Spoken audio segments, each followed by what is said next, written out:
Hi everyone, Shabbat Shalom. So glad you can join us again for another Torah study. My newspaper magazine didn't come in this week, so I'm going to put aside my TV remote instead to start things off. Again, I'll put on a kippah. I have this, I think I showed it to you guys already, but my Star Wars themed kippah.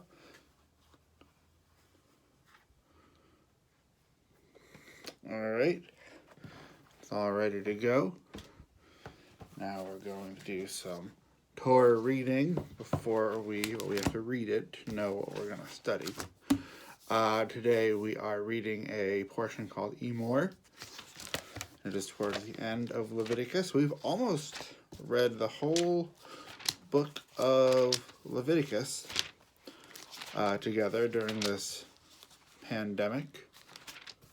Let me actually show you. So next week we'll finish the book, and the whole book of Leviticus, which sounds like a big thing because of the word book, is actually pretty small.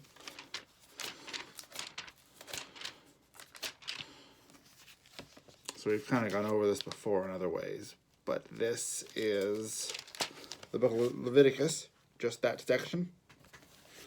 And this is the whole Tanakh, the whole Hebrew Bible. So, very small part. Anyway, where am I looking? Ooh.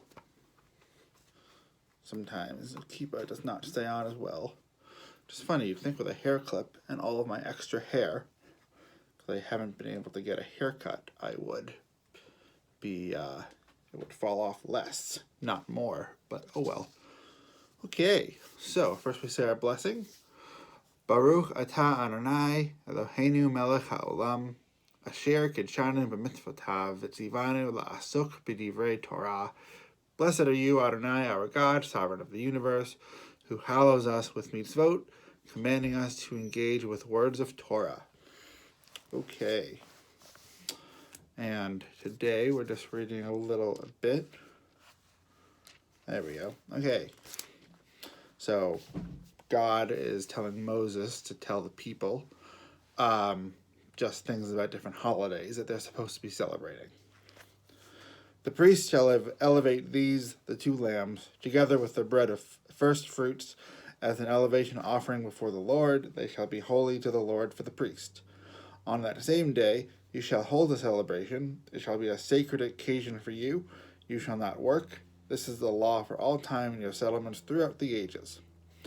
And when you reap the harvest of your land, you shall not reap all the way to the edges of your field, or gather the gleanings of your harvest. You shall leave them for the poor and the stranger. I am the Lord your God. The Lord spoke to Moses, saying, Speak to the Israelite people thus, in the 7th month, on the 1st day of the month, you shall observe complete rest, a sacred occasion commemorated with loud blasts. Loud blasts meaning like with a shofar. Back then they didn't have alarms or clocks or even really this. They had a different sense of time than we did, and so you had to have people in charge blow a shofar and say, now it's Shabbat. Anyway, so you may have noticed something interesting about that portion, which is that it lists off some stuff about a holiday, and then it quickly says, by the way, take care of poor people, and then it talks about another holiday. So what's going on? It's giving us a reminder that even when we're celebrating holidays, even when we're at our happiest and most joyous and doing the things that we have probably been looking forward to for weeks or months or maybe all year, maybe there's one holiday that you really look forward to, that even when you're in a really happy place, you should take care of the poor, and you should make sure that they are taken care of. Specifically, it mentioned that you should leave like the corners of your field, and that's for farmers. We aren't farmers, but the idea was that a farmer, when they are harvesting their field,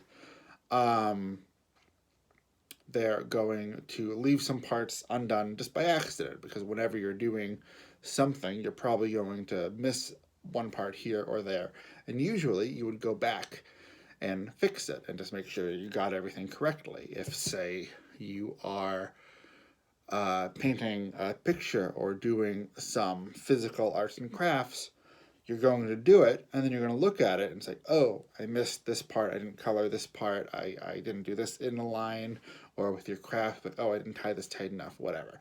Whenever you're doing something, you always have to go back and essentially edit it.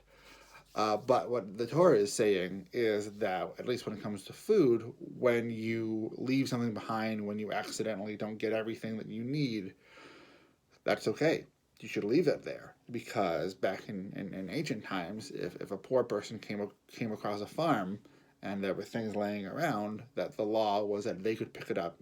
In ancient Israel, the law was that they could pick it up and then they could take it so that they wouldn't starve. And so God is saying, the Torah is saying, that rather than pick everything up and be kind of a perfectionist, that leaving it behind is actually very useful and something that we should remember to do on purpose, because it assists those people who, perfectionism is about us, whereas being not sloppy, but allowing ourselves to leave things behind means that we're leaving things behind for other people as well. So the main takeaway, of course, then would be even when you're feeling good, even when you're doing something and you really want to do it well and perfectly, realize that's about you, and is that really the most important thing in that moment? Sometimes it is. It's very important to focus on ourselves and achieve whatever goals that we have. But, is that money, is that time, is that food that could be spent on other people, so that even when we are feeling really great, we remember that not everyone may feel this way at this moment, and some people are in need, and what can we do to help them? So, think about something that you're really looking forward to and that you're really hopeful for, or that brings you a lot of joy. And while we're listening to the Misha Berach again, we're going to, try to think about ways that you can include other people and ways that you can kind of spread your joy and make it wider for everyone else and more inclusive, rather than just being about yourself. Speaking of which, where did I put that? And again, the Misha Berach is a song mostly about healing. And so if there's someone in your life or someone that you're thinking about that that needs some healing, either, I hope not, but because of the coronavirus itself, or maybe they're just struggling with staying at home. Oh, there's an ad. Hang on. Maybe they're struggling with staying at home. Maybe they know someone who's sick, and so they're concerned, so you're concerned for them. But whatever it is, think about that person. And here we go.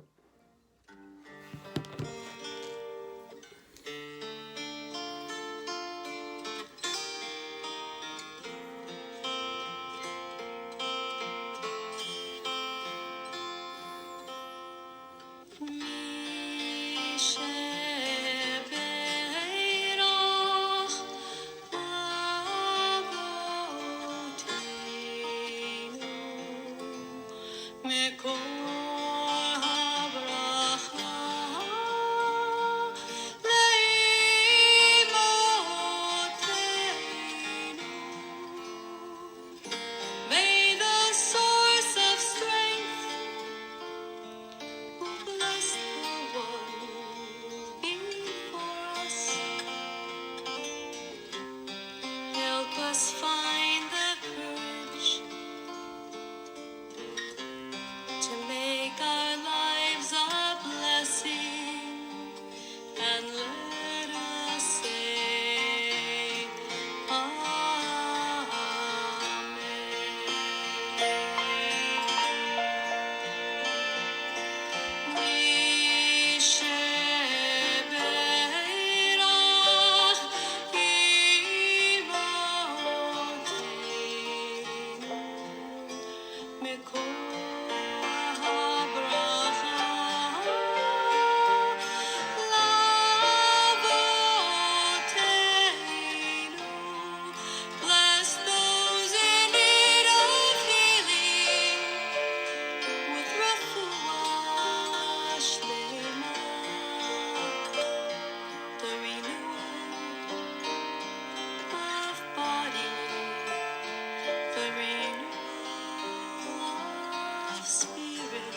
Okie doke. So, hope you all are staying safe and staying sane in this very unusual time. As always, if you have questions about this Torah portion or things in general, feel free to reach out to me in the Jewish Life email. And otherwise, Shabbat Shalom, and have a safe weekend, and I look forward to seeing you all next week. Bye.